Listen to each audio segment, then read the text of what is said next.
I'm Melinda Henderson. That's Melinda. Henderson is Henderson. I'm a physician and a lieutenant colonel with the U.S. Army Reserves.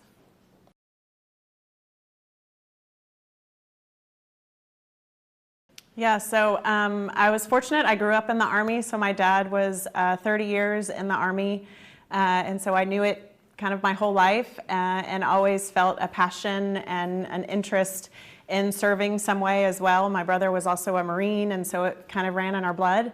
I was actually at the Tennessee Medical Association conference, and the Tennessee National Guard had a booth there. And I went up to the team that was working that booth and shared my story and said, you know, I kind of always wish I had joined. I never did.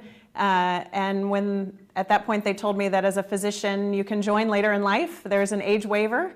And so that started the process. When it went home, talked to my family and my husband, who were all super supportive, and here I am 2 years later.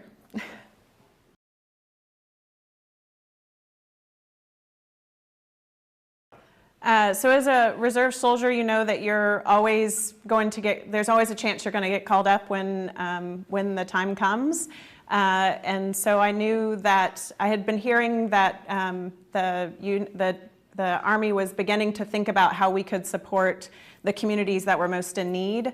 And an email went out to all of the providers in the reserves asking, you know, basically looking for people who might not be able to leave their community because of the current, how they were currently supporting their community, or maybe they had medical issues that would prevent them from serving on the front line, things like pregnancy or an immunocompromised status. And as you know, Tennessee's been really lucky that the numbers have been really low, and so I was one of the ones who was able to be pulled from my local community and serve where the need was the greatest. So.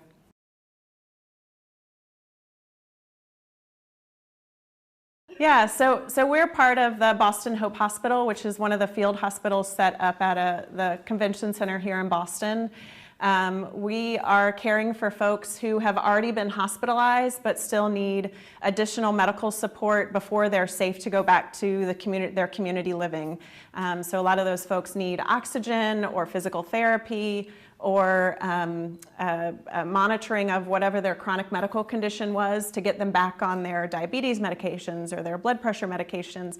A little bit more help from a medical, social, physical standpoint before they're safe to go back home. And so we have a multidisciplinary team who can serve in all those ways to get people back healthy. So we actually get to see a lot of folks who are on the recovery side of this illness, and so it's very rewarding work to see folks getting better and getting home.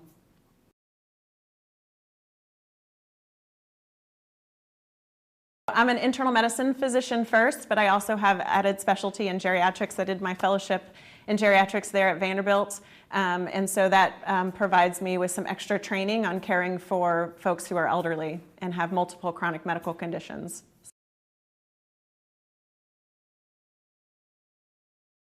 So I've been away from the family for a little over 2 weeks.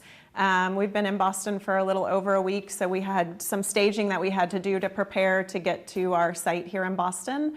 And I'm very fortunate. I'm in a super supportive community, and so the kids are well cared for, and husband's doing well, and so yeah, everybody's doing good at home. Obviously, I miss them tremendously, as it's always hard to be away from family, but we get to FaceTime and do all the things that technology affords us today, so I get to see them through those means.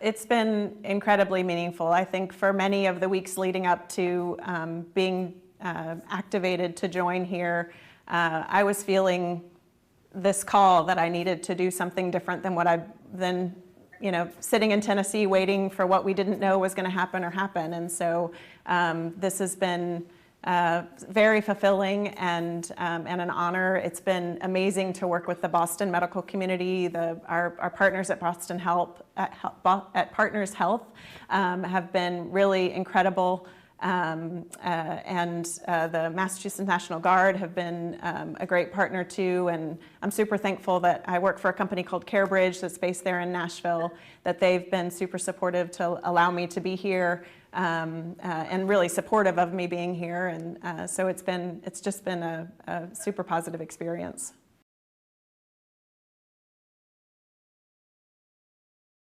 You know, I think, as I said, we've been really lucky in Tennessee that we've not seen the numbers that the Northeast has seen in some of the other parts of the country.